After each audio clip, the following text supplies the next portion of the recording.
Welcome to the Small Business Banter podcast. I'm Michael Kerr, I'm your host, and I'm also the founder of Kerr Capital, where I work day to day with business owners.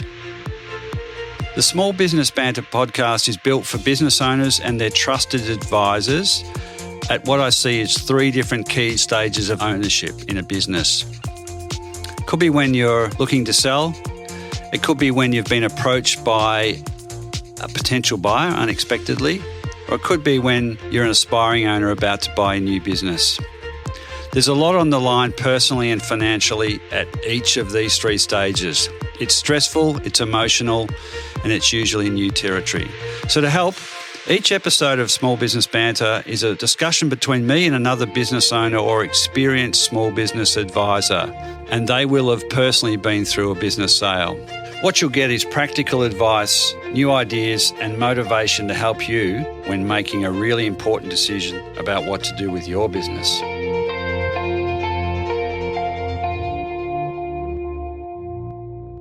Welcome into another edition of Small Business Banter podcast, episode 135 today. Jonathan Roberts is joining me. Jonathan, great to have you in. I'll tell the audience a little bit about you in a sec, but thank you for making time. Thanks for having me on, Michael. Jonathan is an entrepreneur. His business interests are pretty extensive, but the reason we connected mainly was through his business, One Rabbit, which was an innovative professional services marketing firm. And you're always kind of trying to encourage yourselves and also encourage professional service firms to take a bit more of a unique approach to their marketing and differentiation. You had a no BS approach. I got this email maybe 6 weeks, 8 weeks ago saying that you and the other two founders have decided to it's time to wind it up. And so that really piqued my interest. We're going to chat about the merits or otherwise of exit planning, knowing when it's time and doing something about it if you're in business. But your experience, you're now the founder of Zero Waste Project. You've co-founded, I think, 5 or 6 other businesses in tourism, in tech, environmental related things, even financial management. So, yeah, great track record as an entrepreneur. Jonathan, do you want to just give us a couple of minutes on that background before we rip into a conversation on the merits or otherwise of exit planning? Look, sure, Michael. I guess you could sum up my background is I've always been in sales or marketing in one form or another. One of my first jobs was working for Target in the menswear department in Camberwell back in the I don't want to say what decade it was. It was a long time ago. They were selling flares, were they, or something like that? Yeah, pretty much. And then started working for a family business in the office products. Started in the warehouse. Ended up as the marketing director for the company, and we were turning over about $15 million a year. So that was a 10-year gig. And then I said, I want to do this myself. I want to jump the desk and actually provide marketing, not just buy marketing. And then I did some consulting for a couple of years, and then I met a mate called Fred Thompson. He's a creative director in the Geelong region, and he and I started design advertising back in 1995. That was a lot of fun. That grew pretty quickly. We sold that business in 2000. We reacquired it 12 months later. Well, there's a story. Fred's brother Jim joined us before we sold, and got us out of the poop, which was good because he's got a financial background. So we grew the business. After we reacquired it, we cleaned it up, continued it for another 10 or so years, and then we were sitting around after a couple of bottles of wine. I thought, this marketing, branding, graphic design sector is pretty tough, very hard to differentiate. We're pitching against other folios, but people are selecting us for I guess reasons that weren't factual based. They said, we like this profile or this folio, and we don't like that folio, so we'll go with you. So and this was Jim pushing a lot of this, we decided to pivot the business into a consulting firm, and that's where One Rabbit was born. and we invited a guy from the US to help us do that. So we flew him over, and that's One Rabbit was born in 2013. Yeah, 2013, and that's when we became more advisors and consultants and less designers practitioners, and practitioners. And that was a fun journey. And then COVID happened, and then we decided earlier this year that we'd had enough. That's it in a real short no, that's overview. But the story behind the One Rabbit brand was do you want to just cover that, because that was pretty cool? Sure. I mean, we couldn't differentiate ourselves when we were pitching for work, and we were working with anybody. So when you're trying to sell to anybody, then everybody's your competitor. So we thought there's a better way to do this, and we started doing some work in the professional services space, and we felt comfortable in that space working with accountants and lawyers early on. So we went down the path of helping them and helping us to be more targeted on who we approached. So when we flipped to One Rabbit, we stopped talking to everybody and we just talked to professional service firms. And it was a scary thing to do because we were working with councils and tourism and a whole range of, and really anyone with a checkbook. Yep. And then to go from that to we're just going to work in professional services was a necessary jump off a cliff. And it got worse before it got better, but when it got better, it was much better. And that was from that focusing, because was there a parable or a story about one like chasing all over the joint? Yes. And then just if you're hungry, you just go you pick one. That's what I remember from our in one of our sessions, Fred, one of the partners in the business, said, "Look, we're chasing too many rabbits. We're trying to go after too many people." So that's where the name was born. Yeah. There's a Confucius saying, "Man who chases many rabbits catches none." And we thought, hang on a minute, there's something in that. Yeah. And so we did that for ourselves and saw the benefit. And then I guess we used to say we eat our own dog food. So what we did for ourselves is we would help other firms go through the same journey from trying to be all things to everybody to go, okay, where do you do the best work? Where can you get the best margins? Where do you enjoy the work the most? And then we would take people on that journey. Yeah. And you're always pretty not blunt, in the way the marketers, you used to put out those memes almost of this is a professional services website that could be any one of 200 consulting businesses, because it was all the same words and same stock images. So you really did push a few. A lot of that I guess angst was coming from Jim. I mean, Jim was a management accountant and before he joined us, and Jim is Fred's brother. And he said, look, he didn't believe in traditional marketing because you couldn't measure it and all this sort of stuff. And a lot of the writing he did was from frustration, going, this is BS, and that's where the No BS guide came from. Yeah. And and he wrote most of that, when we developed that document, and we were going to target lawyers and accountants, we thought, can we go to that audience with a document called the No BS Guide to Marketing Your Firm? And I'm so glad we did, because as soon as it hit, it struck a chord with people.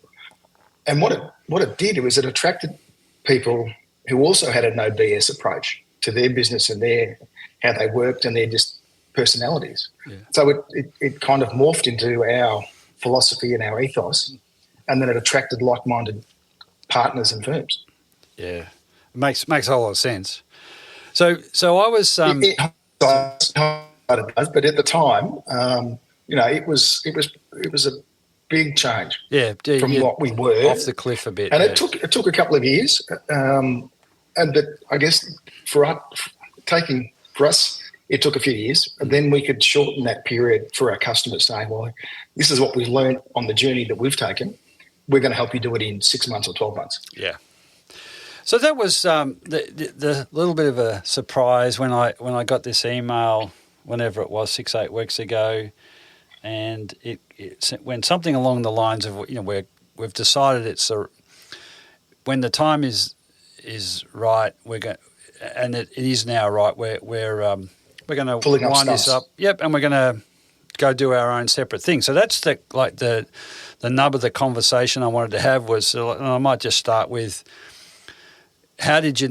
two questions. How did you know it was time, and what was what were the alternatives to what was holding you back from staying in the business? Well, after 27 years, some of it was just I'd lost the enthusiasm. And certainly Jim had also lost his enthusiasm. I mean, we loved the work we did, but, I mean, COVID was pretty tough, although COVID was a really good opportunity for us to be more virtual. So instead of just working in Australia, we worked in the UK. We were able to work virtually in the UK and whole different places. But I just... I guess maybe COVID started the journey to go, well, how much longer do we want to do this?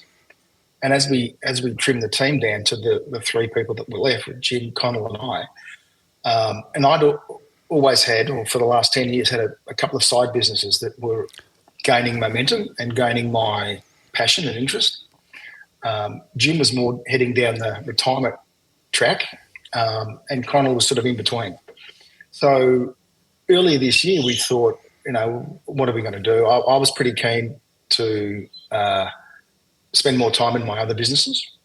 So, and my key role within the business was getting new business, was business development. So I guess without me there wouldn't be a lot of business coming in the door. So it kind of happened naturally. There wasn't a board meeting where we said, right, we're going to shut the business down on this date. I don't want to say withered, but in some way, maybe it did. Maybe we lost the passion and lost the energy and lost the drive to keep pushing.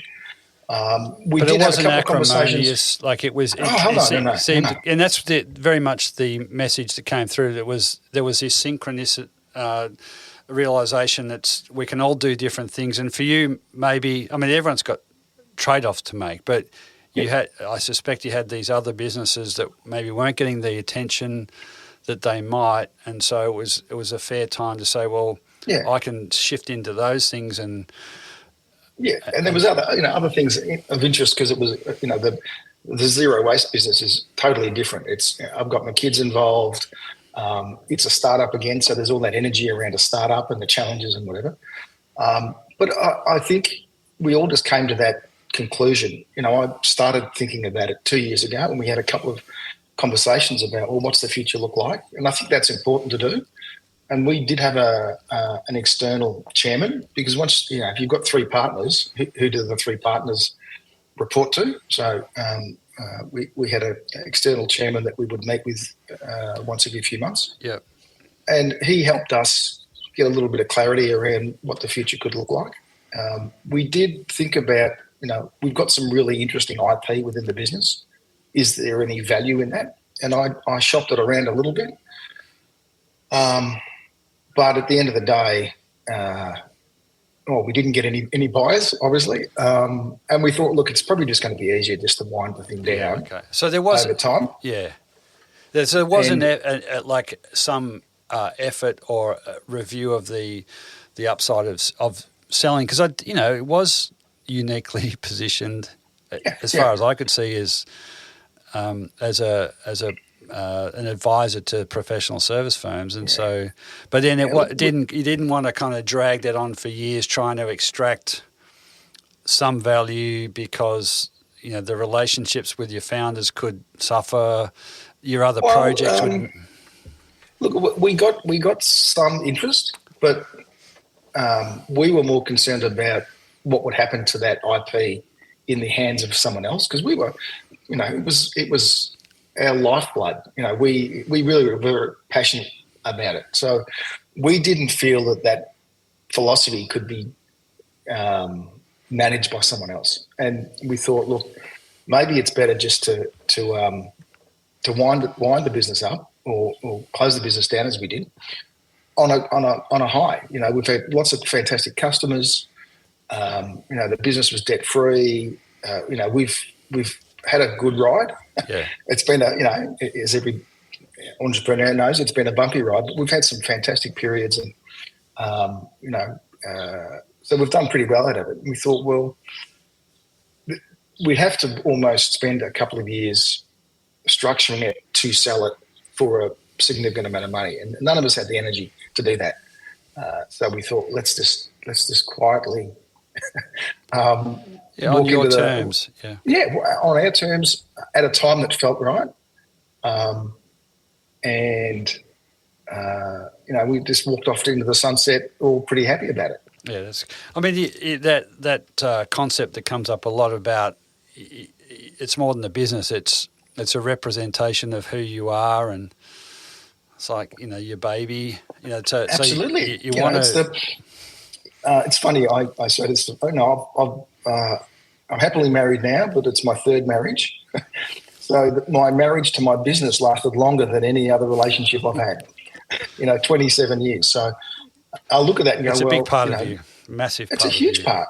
Kids, well, my kids didn't grow up through it, but, a lot happens in 27 years when you run a business for that long, and you look back at it and go, wow, that was, there's a lot of gratitude and a lot of, you forget about the things that you achieve when you run your own business. And it's good to stop and look back and go, wow, actually, we did some cool stuff. Yeah. Be proud, and but also, you sound like you had an external chairman, but you also had a communication that was going between the three of you. Yeah. Lots of business partnerships don't work in like early on, let alone. But things can happen, and a trigger event like, well, one of us wants to get out, but the other two don't, can cause a lot of grief. So it did. However it came about, I'm sure it wasn't as straightforward as this, but it did, no, look, Michael, it was pretty, Fred, who I started the business with, left a few years ago because we weren't doing a lot of creative work, and he was frustrated, and we discussed it. And he's now set up a fantastic business in Barwon Heads called Kin & Co., and he's doing his portraits, and he's got a great shop. And so he exited, really smoothly, still an equity partner in the business, but he was off building that business. And then, Jim and I decided, look, let's do what Fred did and step away from the business. And there was no acrimony. It was, I've never had a Barney with either Jim or Fred in 27 years. Now, we've had disagreements, and you get pissed with them sometimes, but we've never had a serious disagreement, which is, freaking amazing. It's extraordinary, yeah. And probably put yourself in the fortunate basket to go that long with with some business partners and still be friends, colleagues. Absolutely, yeah. We're all catching up for a Christmas lunch in a couple of weeks. So no, we're still we're colleagues and mates through work. So. Yeah. Hey there, it's just a quick interruption to the podcast, and it's a message from Kerr Capital, a supporter of the podcast. If you're a business owner thinking about selling, the worst thing you can do is jump into a sale process, advertise, and hope for the best. If you want to get a sense of what your business is worth today, what your options are to make it more sellable, then head on over to the Kerr Capital website and check out the value and sellability diagnostic. Now let's head back to the podcast. Can I just flip that around? Because this podcast, a lot of what I'm wanting to do is understand what it's like to exit, to not exit. What are you got to do to exit a business? And by exit, there's maybe selling, maybe sell a part of it, maybe. But I just want, to promote the idea that you've got to be conscious about what you want to do with your business in the end. If you really care about it, you want to find a good home for it with somebody else.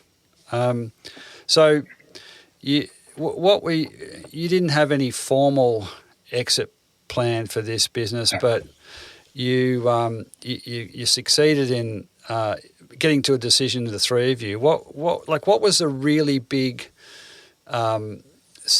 factor for you, was it that you were now got these other things ready to go, so the trade-off was too high to keep going? Yeah, good question. No, it wasn't a trade-off. It was the fact that I was more passionate and more interested in the other business opportunities. And I felt after 27 years that journey had run its race. And to stay would have just like undone a lot of good work. Well, it would have. I mean, you want to enjoy going to work every day as much as you can, right? And I guess the longer I was there, the less I was enjoying it, or the less I was motivated, maybe. And the more I was motivated with these other businesses. Now, if I didn't have the other businesses, I would have been probably, I would have kept going, and One Rabbit might still be going. But I think with Jim sort of keen to retire, or go into semi-retirement, or at least for a few years anyway, it just felt like the right thing to do. And there was no, we had a partnership agreement, and we've got a great accountant, and we had it all structured appropriately. So the wind down took a bit longer. Well, it took as long as it takes. You've got to shut down bank accounts and deregister the company, and we're going through that now. So we only shut the bank accounts down last month, so it's pretty fresh. Yeah, very. But we haven't really. We turned off the advertising campaign 6 or 8 months ago because we were doing a lot of marketing through LinkedIn. We thought, well, let's wind that down or turn that off and then see what happens. How did you feel when you like that was in advance of making any announcement? So was that a little bit excruciating to say? For me, absolutely, because I'm a selling is you're a business developer, yeah. Yeah. So and then with less activity and less interest and less inquiries coming in, I was less motivated, I guess. So it was kind of the beginning of the end. The beginning of the end, I guess. Yeah. I mean, we made that decision. We said, look, it was actually beginning of the year. Going, well, do we want to keep spending X dollars every month in marketing and picking up clients when we're not getting the enjoyment out of it that we used to? Yeah. And so it wasn't a cut-off. It was just a slow progression. We finished working with clients. We wouldn't re-engage them. And that's kind of it ended, I think, as well as it could have. Yeah. Look, and this is what really, genuinely intrigued me, because so many owners, they have one business for 20, 30, 40 years. It defines them, and they avoid doing anything about exiting because they get a sense, or they're not even necessarily aware of it or conscious about it, but there's nothing on the other side. It's like, I've got my business, I'm busy, I enjoy being busy, whether they do or not. Yeah. I enjoy the financial rewards. If that's, but underpinning it, I think, is often a fear that what will I do with myself if I do sell this business? And I've known many owners who have sold, and there wasn't anything, and playing golf 4 times a week wasn't as fun as they thought it would be, because they're wired to be a business owner, and it's really it's vacant, and it's not devastating. Well, possibly it is for some. Yeah, I could never see myself retiring because I just enjoy doing what I do. But I think Jim, we're all different personalities, and he was more than happy to. I mean, he was a facilitator of the workshops we did, and it was pretty intense. Yeah. So it was he would have to get himself up to those towards the end, and it was getting harder and harder. Yeah. And we said, look, if we're not enjoying this, let's walk away. Yeah, and that's life's too precious, time's too precious. He's happy fishing and playing golf, and he's doing a bit of pro bono work and whatever. But most of the people I know that have retired, that I know reasonably well, are busier now than they were when they were working. They're doing all sorts of things, and that's terrific. But I'm in a space now where I'm really enjoying growing this business, and it's interesting. It's got more meaning for me than what we used to do. I mean, consulting to lawyers and accountants and management consultants was great, but there wasn't a bigger meaning for it. Whereas what I'm doing now is, helping reduce food waste and those sorts of things. That actually makes a difference, and particularly when we're getting Trustpilot reviews around some of our products saying this is fantastic. You go, oh, hang on a minute, this is we're actually doing some good here. Whereas the good we were doing before is totally different. We're actually doing some good now, which feels pretty good. It's nice. No, it's renewed, vigor, purpose for what you're doing, and so tell us about zero waste, because as you said, it's pretty raw. You've only closed the bank accounts, but it's also you're moving on quite rapidly by the sounds, which is great. What do you do there? It's kind of helped because the Zero Waste Project came out of a business that my brother started. He bought a franchise in Melbourne 15 years ago, and that franchise installed humidity and bacteria control filters into cool rooms on a rental basis. So he built that business up, and I thought, oh, that looks like an interesting business. I like the idea of recurring revenue and low overheads. So I tinkered with it in Geelong. I bought some filters from my brother, and I started getting some clients, pubs and restaurants, any sort of hospitality venue. They typically have a walk-in cool room. So, I picked up some clients, but, one rabbit was my main focus. So it sort of just was a little side gig. And then during COVID, I thought, how do I grow this business outside of Geelong? And that's where the idea for the Fridge Friend, the smaller version of the cool room filters, came from. So we took the big filter and redesigned it into a small filter that we could sell online and people could put in their fridge at home. So we launched that in January. We started shipping in March, and we've sold about 5,000 units. We've just had 10,000 more units arrive that we're assembling in Geelong at the GDP Industries. So we're using a social enterprise to assemble the units, and we're shipping them all around Australia. So it's gone unbelievably well. We've done about $500,000 in revenue in about 9 or 10 months. So that's a flying start. But yeah, so that's the consumer side, and then I'm still working on the commercial side, which is the filters for cool rooms. So once again, the focus is where the money is at the moment, which is Fridge Friend, but I still want to keep building the EcoFresh business. So it's a great opportunity. They're both great businesses that could grow internationally. Now, I'm hoping to start selling Fridge Friend in the US next year. So that would be pretty cool. That'd be no exiting this one anytime soon. No, well, unless someone comes along with a dirty great big check. But I never went to uni. I'm now back at uni doing a course at Deakin through their Manu Futures program.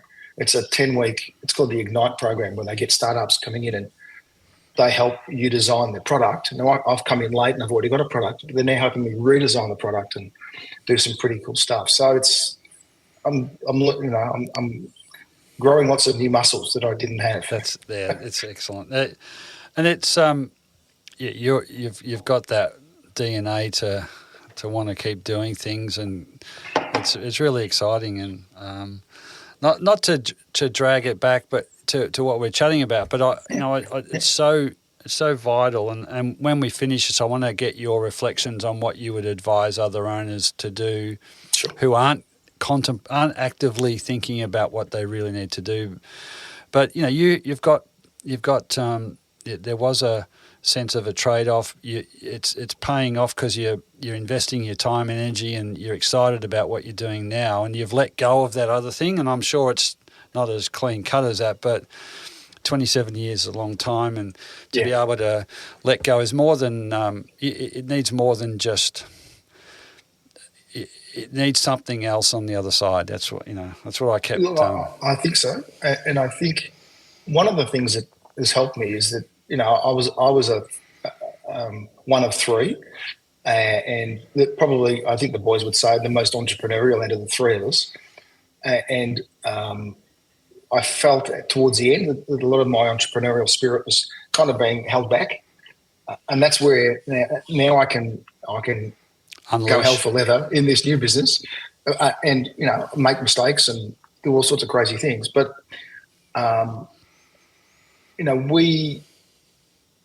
the whole thing about selling a business. I mean, we looked maybe 5 years ago, 10 years ago, trying to sell a business, and once again we had some interest. But I think one piece of advice that I think, and I got it a few years ago, is maximise the profit of your business while you're in it, because there may not be a buyout at the end. I think there are very few businesses that are saleable quickly without a lot of hassle and a lot of distraction. So I think. Yeah, I agree. There's this the ideal business that everyone wants to buy is profitable under management, and the question back is, well, if you were the owner, why would you sell it anyway? Yeah. So isn't there a tsunami of businesses coming on the market due to people at our age? And I've been hearing that for a while now, and I'm not necessarily seeing it. There's great businesses out there to buy, and I'm looking. Because there might be something out there that suits my skill set that I think I can improve. But I really think maximise your earnings while you've got the business, and don't expect the Taslotto ticket at the end. Yeah. No, that's right. As you go along, you do what you can, and work on the basis. And if you're serious about selling it, you've got to invest seriously in exit planning or preparation, and not many owners do that. So, and over years, it is years. A 2 or 3 year plan to redesign the business to be saleable. Yeah, and I love irony. When if someone has invested what is needed to make the business run under management, it gets to the point where you can probably have more choice in holding it, because it's doing all the things that a independent business could do for you. But as you say, there's not many. A lot of owners don't do a lot about selling. They're not. For one reason or the other, they're happy, or they bump along, and they don't. Some of them will advertise. What you see advertised is only. There's a lot of retail. There's a lot of sort of personal services and retail business. They're about 80% of all advertised businesses. So, if you wanted to find niche businesses and more non-retail, non-personal services, you got to go hunting yourself, because and one thing the last discussion I had was with, I've got a couple coming up with professional searchers or who are out there hunting for particular kinds of businesses, and they're knocking on doors more and more. And so I'm not saying that's you wait for that call, but that's the exits off market, if you like, are going to be more and more of a thing for owners. So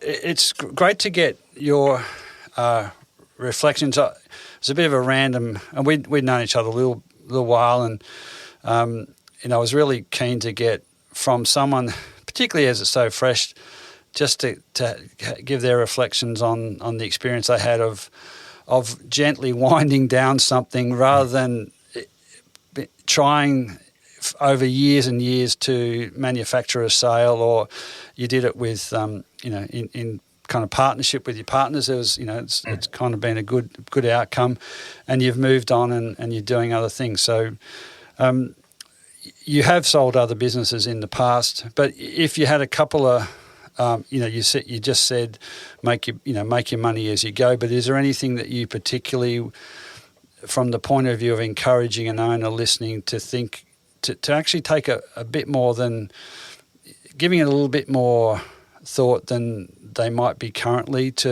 because you have to have a conscious decision about what you're going to do with your business, and holding it's fine, winding it down's fine, selling's fine, but as long as you're conscious, what's your thoughts there on what an owner should do? Good question. Look, I think if we were to do what we've done again, I probably would have built more systems into the business. Look, we're a knowledge business, so there's only so much you can do with knowledge. I mean, we had plans at one stage to do online learning, where you could sign up for a course and all those sorts of things, which most knowledge firms try and do. look at, I'd be looking at other ways. How do you spread the income across different areas so that you're not relying on one sector, or not one sector, but one income stream. Yep. And we had one income stream. It was consulting. Yeah. And I think, businesses look more attractive if they've got multiple income streams. And the most attractive looking businesses are the most profitable. So, how do you maximise your profits? Keep those fixed overheads down as low as possible. Yeah. And, do smart marketing, get high margins, get good clients, and grow a business that people like to work with. I mean, that was the thing that we impressed on our customers when we were consulting to them, is if you had a choice, a lot of people go and work with anybody, and often those relationships aren't fantastic. But if you're in the knowledge space and people are buying your time and your expertise, well, you want to try and find people that you enjoy working with, and having the guts, I guess, to say no to someone if you don't feel they're the right fit. It is, but it takes brave. You've got to be brave. And sometimes saying no more often makes your business better, as opposed to saying yes all the time and then going, shit, how are we going to deliver that piece of work or whatever? If you say, no, sorry, that's not where we provide the best value, I can recommend you to someone, but we can't help you. Yeah. And then all of a sudden we had imposter syndrome for a little while, and I think everybody does. For sure. But, over time, once you start believing or seeing the results of the work you do, and you know a lot more about what the advice you're giving than the people that are receiving it are. So, I just believe in yourself and work with the people you enjoy working with. Yeah, and there's inherent bravery to say no. But the earlier you are in your business life cycle, because we all got to pay bills, but it becomes a bit more of a reinforcing. You are the expert. You are who you go to solve those kinds of problems. So, and become an expert. If you're not an expert, become an expert. I think generalists. People are looking for the brain surgeon, not the GP. So become the brain surgeon, and you'll pay a brain surgeon a lot more. You'll also put up with shitty service. You'll wait 2 months to see a brain surgeon, but you wait for a GP. So anyway, that's some of my sort of broader business philosophy as opposed to succession planning. Yeah, but I think we looked at doing succession planning, but I don't know, we never got excited about it. We thought, we'll just keep doing this while we're enjoying it. And when we stop enjoying it, we'll get out. But that's exactly what we did. Yeah, but that is an exit or a succession plan of a different form, right? It's not an exit plan. Doesn't in academic terms, it's take this business from today to being sale ready in 3 years or 5 years, so it's profitable under management, all those things. So. The number of businesses that actually do that are pretty low, like really, really low, but it's not the only way. So you've had an external chair, you've had good communication with your partners, and timing was you recognised the timing and did something about it. So that's an exit plan. That's okay. And so, again, to reinforce, if you are an owner, it doesn't have to be the full package. But as long as you're in command of as in command as you can be about the timing you're going to have for staying in, getting out, moving on. And I don't think you can start thinking about that too early. If I was thinking about what do we do with the business 10 years ago. And you just every now and again, every 6 months or every 12 months, you go, hang on, where are we heading? What's that? How do we get out of this thing? If we want to. Yeah. But we were enjoying it so much, and then we weren't enjoying it. So that was our exit plan. Enjoy, stay there while you enjoy it. Yeah. Make it as profitable as you can, and then when you stop enjoying it, pull the trigger. Move on.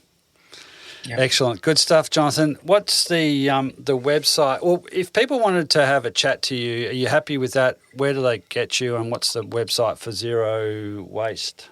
If you go to zerowasteproject.com.au, or if you Google Fridge Friend, that's the domestic product. Yep.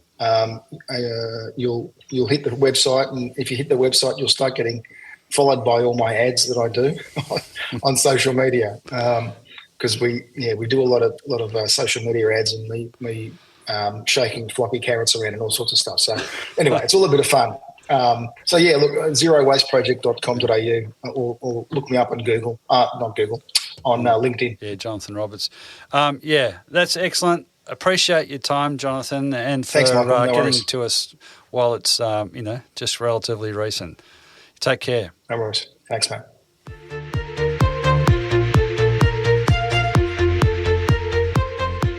Well, I hope you enjoyed that episode of Small Business Banter, and I hope it was helpful in helping you make the most of your small business ownership. To subscribe, to listen back, or to check out any of the resources or information we talked about on the show today, head over to the website, smallbusinessbanter.com.au, or you can search up Small Business Banter on your favourite podcast player. Don't forget to subscribe, and if it was helpful, tell another business owner about the podcast. If you think I can help you personally, please reach out to Michael Kerr via the website. There's a new episode out every couple of weeks. I'll see you then.